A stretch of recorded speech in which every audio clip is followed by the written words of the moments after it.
Hey, welcome back. We have a new knife here, and it's one that's never been featured on the channel. In fact, it's one that's not been featured on a lot of channels. I did see part of a review on Knife Nerdery on this, and a friend, I think that I'll just leave unnamed, but a guy that works over at, hopefully I didn't just expose anything, a guy that works over at Oz recommended I take a look at it, and this is the Triiaxis Midnight. It's been around for a little bit. Just want to show this nice little handwritten note that he sent here. Thank you. And yeah, I'm excited to check it out. People are saying really nice things about this knife, and I did a little research. I ended up just finding one that my buddy recommended that was right on the website. I guess maybe someone skipped a custom order, or I don't know what the deal was, but he's like, hey, grab this, and I did. Sometimes you just gotta not think and go for it. And yeah, nice to do that once in a while without really knowing much. So I've only seen a couple minutes of content on this, but I was like on a work trip and got to review it. But it looked very rosy-like, was kind of my feeling and sentiment. So this particular one is number 54. I also tracked down number 04, which I thought was kind of cool, and that one's in the mail. Just, hey, let's go all in and see what this is all about. I'll just pull out the knife so you get dessert first, and then we'll go into the details, but just a basic box here, which I can appreciate. Not going to take up too much space or anything. Whoops. Let me see if I can kind of carefully cut this. I do sometimes like to preserve the original packaging as much as possible, to include if I ever resell the knife. It's something that's good for the resale value, as well as I think a good experience. Oh, this is super cool. I forgot from the video that he did this really neat knife, but I'll actually keep this paper with it just because I think that's kind of nice for a future buyer if they get it. And that's really nice presentation. I haven't seen something like this before, so very cool. And here it is. So this is a light blue variant. Do notice maybe a little bit of oil right there near the screw. Not a big deal or anything. It'll probably wipe off okay, but it is something that just jumps out right away. The initial impression is very light, surprisingly light. It does come with a tool that looks like it's a T8. I'm not sure why he's including a T8 screwdriver, but it does, very interesting on the pivot design there, by the way. Love the back spacer. Simple pocket clip, little frame lock. Yes, very Rosie-like, and I will be sure to compare it to the Roosevelt on this video. The first thing I noticed that's different than the Rosie is the thumb hole is situated higher up. The Rosie's thumb hole is about right here. So I very quickly went for the Rosie, or maybe it's lower actually. I think the Rosie's goes up a little higher. I find myself reaching down a little further. Ooh, great action though, and a beautiful, I don't know if that's even a stepped blade or just a acid etch there, but a beautiful little finish on it for sure. A very, very nice edge. That's one of the nicest edges.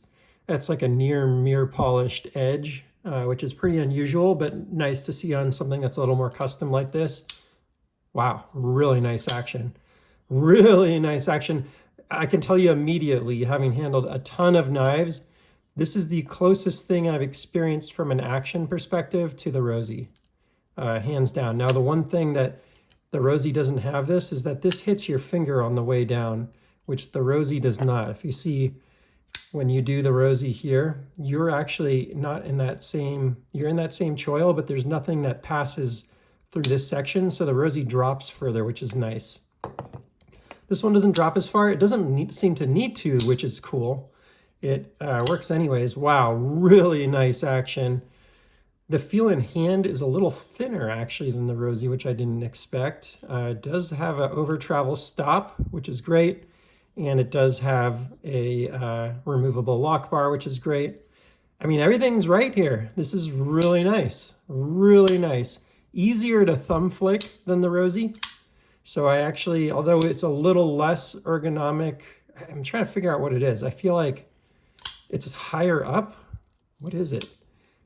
The Rosie's lower down. That's what it is. So it's higher up. So Very natural for the Rosie to bring your middle finger in and go. On this one, it's not so natural. Your middle finger wants to go lower than this by a little bit. So it's a little different on the ergos, but it's much easier to thumb flick. I like the size of the hole a lot more. On the Rosie, you get kind of lost in here, and sometimes it's not super intuitive to know where to flick it. It's clearly doable and awesome, but as you can see, I missed it there, and I've never handled this knife before, and I haven't missed it yet. It is very easy to thumb flick. Really nice on the ergos. Very interesting. I do wish the blade shape was a little different. I don't know what I would do differently given the design, but maybe take it out to here and then go down a little more aggressively, more like a Demco maybe. Could be a fitting, blade shape there. It's not that functionally it's not great. It's nicely done, but it is a little weird looking. It's a little lumpy and kind of forward set. I don't like the idea of the knife being thinner here than here, personally. That's kind of weird that you wouldn't have the thickest part of the knife where it needs the most support. And it's not going to create an issue here. This thing's fine, I'm sure. But the eye is the eye, and the eye looks for things in balance, and that is the one thing I don't really care for on it, is the look of the balance of that. But man, the action may even, I think it's better than the Rosie. I think I could actually say that the action is easier, a little smoother, and a little more drop shut than the Rosie. So that's really cool. Now, one of the things that the Rosie does very well is the forward choil is a part of the handle. So they're similar, but they're very different in how they execute. In the you can see how much more cutting edge you have on the Rosie there. It really, you don't lose any cutting edge because of the choil. It's a part of the handle. So this is a much more ergonomic and comfortable feel. It feels thicker in the hand. This feels a little thin in the hand. I did also catch, by the way, it's very sharp here. I would talk to him about knocking that down. Like, it literally feels like it could cut me. In this direction, it's not so bad, but the push up, it feels like it could almost like tear your skin. So I would knock that down a little more there. So this ride's a little thin in here, but it's not bad. Like, the bottom of it, if you can see here, is got a nice little spot for your finger. There's not a lot of room for air though. You'd end up right onto the edge, but it is not super sharp feeling from what I can feel until about up here. So that's not too bad. Yeah, overall, I'm super impressed. The starting price point on these is a bit higher. This particular finish, between what he's got going with the ano on the handles, the backspacer, which super cool, where he has the name of it here, the Midnight. Does he have anything etched on the inside? I got a feeling he does, but let's grab the flashlight and see what we can see here. Ooh, really nice milling on the inside there. You can see that's very knocked down in there. Very nice. It's a big part of why it's so lightweight. Yeah, a lot written on the inside, actually. So you have the date. Let's see if I can get that. There you go. 12/21 of 2022. So this one was actually made a while ago. Number 54, or at least that part of the handle was, and the Midnight, or Triiaxis Midnight. So you got that written in there. I don't know if there's anything else written inside some of the milling, but the milling's beautiful in there. Let's see if I can do this in just the right way. Actually, I found sometimes lighting the back of here is better. Not like that, but like this, I think. So you can see inside there. I don't know if it's working so well today.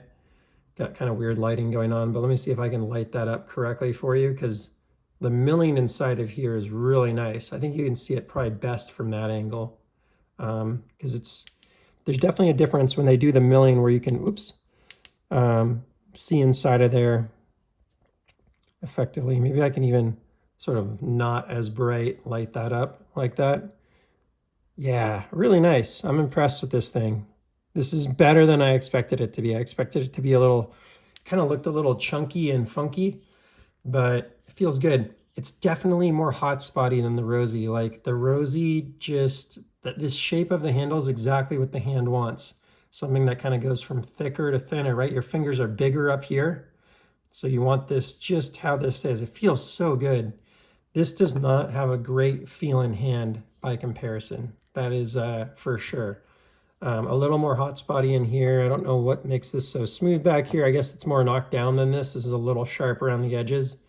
It's certainly not like super sharp, but it doesn't have that extra little ridge around the edge that you would see like it does up here. If he had done that all around the handles, I think that would be really nice, because this is very nice up here actually.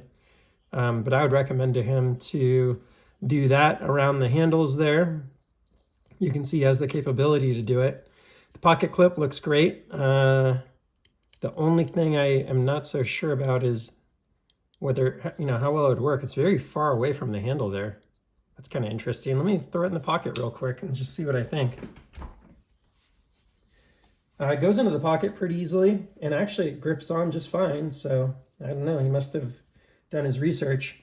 A lot of knives, the pocket clip will go over onto the handle instead of on the lock bar. This one's technically not on the lock bar. You can hear how it's hovering. That's very interesting. He took a very different approach there. That's the first time I failed the thumb flick. Yeah, overall, this is a really great knife. And this one in this variation at $780 sure is a heck of a lot less money than paying secondary for a Rosie like this at $1,200. Maybe you get lucky and you get someone to sell it to you for table of $800, $850. But generally, a Silver Surfer like this particular one is going to go for about $800. I'm sorry, about $1,200. So to be able to get a knife like this at table, that's not as well known, pretty neat. So let's read up on this a little bit here. Blade acid etch, front handle double etched diamond, rear handle blue blasted. Interesting. Seems the same to me. Oh, I guess maybe he's saying same thing. Okay, front handle is double etched diamond blue blasted, and the rear handle is the same. That's what he's saying here. Pocket clip is stonewash. Backspacer is stonewash, which I think is a very nice contrast there. Interesting, there's like a little hole out of the backspacer. I'm not sure why, but that actually is, I don't know if that's a weight reduction or a lanyard hole. Who knows? That's interesting. Imagine maybe, I don't know. Pivot, stonewash, pivot screw. So that's pivots, stonewash, pivot screw, stonewash. Handle hardware is machined. Ooh, really nice actually. That you can really see the machining on the hardware there. That's cool. Date, March 17th of 2023. So maybe that part of the handle was made a while back, but the date of this knife was completed just last week and then certified by the owner, this guy, John. That's a nice little COA card there. I'm impressed. This thing's ready to EDC. Again, it's not the most brilliant in the hand. I would say, for instance, here's another example of knocking down the handle in a way that makes it very ergo in the hand. This thing just feels so good in the hand by comparison. This feels so good in the hand by comparison. So that would not be this knife's strength, but I got a feeling this thing is maybe 3¼ ounces or something. It feels very light. So I'd say that would be a big strength of it. The action is a big strength of it. Man, that is really nice action. See how the lockup is. Whew, rock solid in every direction. That thing's a sweetie. I'm excited about this knife. 3.05 ounces. So it's right in there with the Rosie. Rosie, 2.9 something? 2.95, 1/10 of an ounce difference. Talking about really close there. And then, oops, let me keep this on screen here. And then here's the Lamia, which I think these would be kind of all in the same range. 3.85, definitely a little more hefty there. So let's put these out, and I just want to show you some size comparisons. I'd say it sits right in between these two. We'll leave his little branding here. Yeah, really similar to the Rosie, just a touch longer, a little closer in length. Same length about as the Lamia, but a little wider like the Rosie here. So very similar in size. Get this a little more centered here for you. Very interesting. For those of you that don't know those two expensive knives, here's a full-size bug out. So it's a little taller than the bug out. And then here's a mini bug out. So it's a little, I'm just lining up here across the top. In fact, I can even just put a pen across there. Okay. So a little taller even than the full-size bug out. Demco 80-20.5 by comparison would actually be a little bigger than this. Definitely weighs more too in a titanium variant. And Spyderco pair of 3. And I mostly just check these out honestly on the handle. Like the knife length is the knife length, you can figure that out, but the handle in the pocket is to me the most important thing. So this is why I measure these this way lately. And for those of you that are more on the budget side and wondering if you would like to go to a very expensive knife, then there you go on the very similar in length. I'll maybe even angle this a little better. Hopefully that helps even more. Very similar in length to the CGRB Pyrite. Albeit lighter than this steel version here. Anything else that's worth measuring it against? I think those are the really good ones in the market to measure it against right now. Those are some of the knives that I think are the ones that you have to really compete with in order to be relevant in 2023. What else? Wow. Yeah, you know, aside from the ergos in the hand, I like it. It's not terrible on the ergos either. It's just not spectacular. Like, it's not totally clear where I want to be here on my draw cuts. It's not bad, but it's not totally clear. Very round bellied, by the way, on the blade shape. This feels probably about the best way to hold it because you're kind of getting your hand opened up when you bring the thumb out. When you're in here, you kind of pull it into your hand more. When you're up here, you're going to kind of put it into a little bit more of a natural position for where this knife wants to be. But, you know, we're 17 minutes in, so let's try and make a last few set of points here, and then maybe I'll think about what to do in terms of how to further analyze this going forward. It is not stepped, by the way. That is totally flat, so that is just acid etching that looks that way. That looks stepped.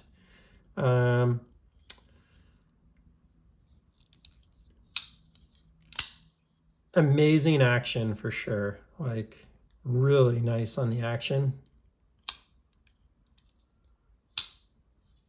Really like the action. Wow. It's not like fully gravity drop shut, but closer than the Rosie, frankly, which makes sense because the blade's a little more. You know what I noticed is that if you go low on the lock bar, you can miss that one piece and just kind of have the two-part motion. Either way, you get a two-part motion. It's just weird how that piece of the blade, I don't wonder why you did that. I wonder why this is here. If this could go away, it would also take this knife to the next level for me. But overall, really good.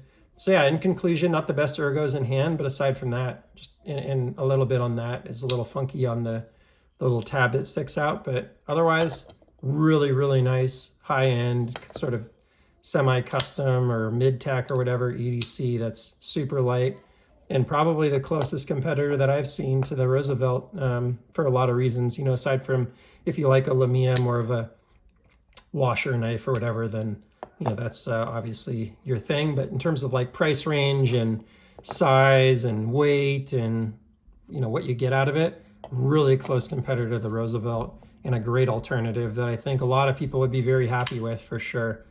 Man, that is great action. So fun one. Yeah, just a little off on the ergos. If there was a way to maybe redo some of the handle design, bring this down a touch, and then knock down some of these edges a little more. I think this is an absolute direct competitor in that case, especially if you could figure out how to do some of what's going on here. I mean, this is just a very different design, although it seems similar. The way that he's shifted, that Daniel Osborne has shifted so much of that blade down it actually ends up being quite different, how the blade can be a part of the handle here, but then also misses your finger when it goes to close. This just slightly misses some of that. But otherwise, man, I'm really nitpicking. It's really a really nice knife, and I'm impressed with it. It does a lot for me. The one thing I'm kind of curious about, oh yeah, nice on the balance. No problem there at all, is it? That went just like right into the right spot. That time not quite so much, but yeah, maybe no, yeah, it's good. Very, very well balanced. Cool knife. Big fan. Glad that my buddy told me to get this, and gonna have to do a little more research. And I got another variant come in that I'll review as well. That's one of his early ones that he did, and we'll compare that. So that'll be fun. All right, that's all for now. Please like, subscribe, and I will see you on the next one. Take care.